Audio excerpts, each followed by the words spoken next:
From personal feuds to tools and misfortune. Hello, Magi, and welcome back to another episode of Interesting Touhou Facts, the series where I talk about facts from Touhou that I find either fun, unusual, or simply interesting. So without further ado, let's begin the Interesting Touhou Facts number 31. Number 5. I want to talk about Ayah and Momiji. While both were Tengu living and serving under the same mountain, they seem to be in a very antagonistic relationship. Whenever the two meet, they get into fights. Not only that, but Hatate also notes that the two don't get along. According to Ayah's comment in double spoiler, Momiji looks down on her and the other Crow Tengu. Damn, Momiji, you a hater, a straight up hater! While Ayah says that, it's probably not the case. In the same comment section, it is implied by Hatate that Momiji doesn't like Ayah because it's Ayah and not because she's a Crow Tengu. Lesson here is that just because someone doesn't like you, it's not that they're racist or anything. They just don't like you in general. Number 4. Let's focus on Nidori for a bit. One of Nidori's ability is her capability of using her tools. Aq makes a note that Kappa have had a trait called Suhai. Right. Which means their arms are connected inside the body and they can stretch one arm by retracting the other. I don't know if that's a good or a bad thing. The idea of stretching my arms longer by making the other smaller sounds a little scary, to be honest. Anyway, it is said that they are actually just using tools to make it seem as though their arms stretch. In Wild and Horned Hermit Chapter 1, Raymond receives a Kappa arm that ends up being a mechanical arm. In Hopeless and Urban Legend, Nidori is also seen using several arm-like machines to attack. So if you've ever seen Nidori or her Kappa crew in general and notice that the body is morphing in some shape or form, expect it to be some tools they're using in their backpack. Number 3. Let's switch to our lovely shrine maiden from the outside world, Sanae. This city gal, although I don't know if she actually lived in a city to be honest, is confident, energetic, and dutiful. Sometimes too much so, and tends to get carried away easily or have trouble thinking for herself. I can understand being confident and such since you have powers which most humans don't usually have, and you're kinda good, you know? She also appears to be something of a geek, making references to popular culture and having knowledge of advanced scientific concepts. Oh yeah, the whole Pikachu deal in episode 19 was no doubt an indicator. As someone who grew up in the outside world, much of Gensokyo seems strange and novel to her, and she finds unusual great fun in exterminating yokai and solving incidents, seeming to view herself as a hero of a fantasy novel or video game.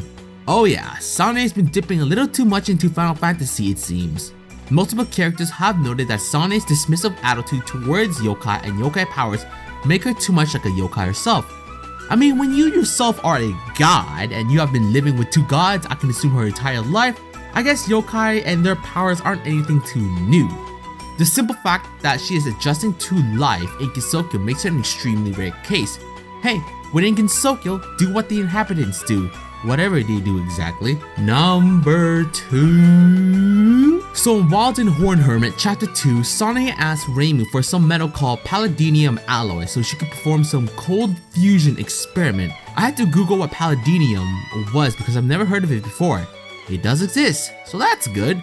So Reimu complied to Sanae's request and gave Sanae the metal. You may be asking where a simple shrine maiden like Reimu could find a certain metal like that. Well, Reimu called upon the god of metals named Kanayama Biko no Mikoto. Of course it had to be some funky long ass name to say, but that's the gist of it. Now if you recall episode 29, Reimu was shocked by the fact that gods exist. That was in chapter 23 mind you. She got this metal from the metal god in chapter 2. Let me ask you a question.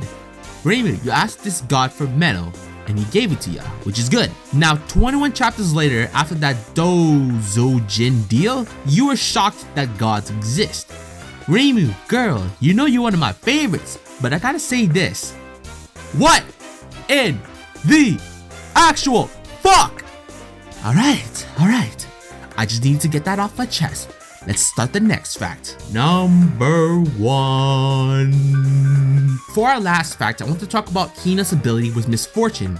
As I've mentioned Hina and Misfortune quite often, Hina possesses the ability to store and manage misfortune inside herself.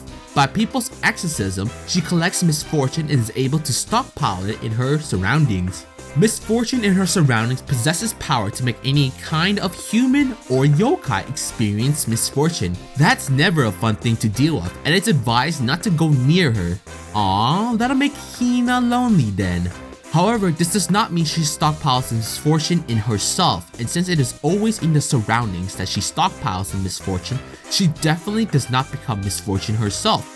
So my understanding is that the misfortune will be orbiting around her or something like that. The misfortune that she takes up from humans is given over to other gods. I was not expecting that, that's for sure. She holds no ill will towards humans, however, and amasses fortune merely as a way of preventing it from befalling others.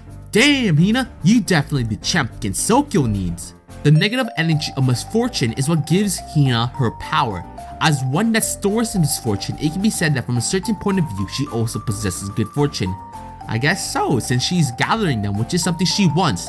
That's considered good in her book. In order to amass this fortune, she collects the Nagashi Bina dolls that humans use to put their own misfortune in and float downstream. Another thing I didn't know. Who would have thought that you could just transfer your misfortune to a doll? I'm sure a lot of people would have loved to learn that. Perhaps as a performance of her stockpiling of misfortune in Damaku, her spinning may be a reference to her ability to store up curses. This is because the kanji for curse, yaku, which I'll be showing you guys on the screen, looks somewhat like a swirl, just like the one on her dress. It can be seen that something like misfortune flies in Hina's surroundings, developing into Damaku as a spiral. It seems like she throws them as bullets in the form of amulets. Additionally, a purple bluish fog can be seen swarming around her when she casts a spell card. If you see a purple bluish fog, or just Hina in general, it's probably a good idea to get away unless you want some random bad shit to happen to you. But yeah, hopefully you guys enjoyed this episode. Which facts were your favorite? Do you think Ayah and Momiji will ever reconcile? Do you feel Reimu may be the ultimate troll here?